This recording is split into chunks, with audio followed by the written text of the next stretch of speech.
Tulay chun moy takin pakay ray dam so. Impam takin pakay dio. O kalam ko eti. Soto kaya odin. Mamay seta hayde lalpa hindu omkar kahap lage. Kaundrane kasan katu ano.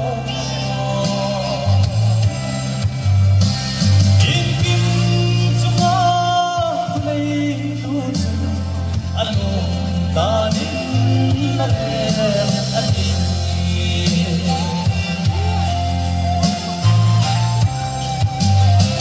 Lendin nun ka kirin santo lumang onno. Ire siyo feidu lai hai mullo ei tha em ei.